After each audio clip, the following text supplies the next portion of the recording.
பகவான் கிருஷ்ணர் ஹஸ்தினாபுரிக்கு வருகை தந்திருந்தாரு. அப்போ வழி எங்கும் பெரிய மாட மாளிகைகள் காணப்பட்டுச்சு. அதுல துரோணர், கிருபர், பீஷ்மர், விதுரர்னு எல்லாருமே கிருஷ்ணரை அவங்களோட வீட்டுல தங்கும்படி அழைச்சாங்க. அப்போ கிருஷ்ணர் ஒரு பச்சை வர்ண வீட்டை காமிச்சு இது யாருடைய வீடு அப்படின்னு கேட்டாரு. உடனே மாதவா அது என்னோட வீடு அப்படின்னு துரோணர் சொன்னாரு. காவின்றம் பூசப்பட்ட ஒரு வீட்டை காமிச்சு இது யாரோடது அப்படின்னு கேட்டாரு. அதுக்கு கிருபரோ இது என்னோடதுன்னு சொன்னாரு.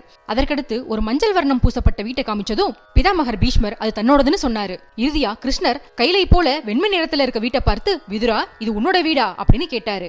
அதற்கு விதுரரோ ரொம்ப பணிவோட பரம்பொருளே அந்த வீடு என்னோடது இல்ல அது உங்களோடது அப்படின்னு சொன்னாரு. இதை கேட்ட கிருஷ்ணர் மகிழ்ச்சி அடைஞ்சு ஹஸ்தினாபுரத்துல எனக்குன்னு ஒரு அரையடி மண் கூட இல்லைன்னு நினைச்சிருந்தேன். ஆனா எனக்குன்னு ஒரு சொந்த வீடே இருக்கும் போது நான் ஏன் பிறர் வீட்டுல தங்கணும், நான் என் வீட்டிலேயே தங்குறேன் அப்படின்னு சொல்லி விதுரர் வீட்டுக்கு போனாரு. எல்லாம் இறைவனோடுன்ற அர்ப்பணிப்பு உடையவர்களை தான் பகவான் விரும்புறாரு. நான் எனதுன்ற செருக்க ஒழிச்சு இறைவன் தான் எல்லான்னு நினைக்கிறவங்களோட உள்ளத்துல எப்பவுமே பரம்பொருள் வாசம் செய்வாரு.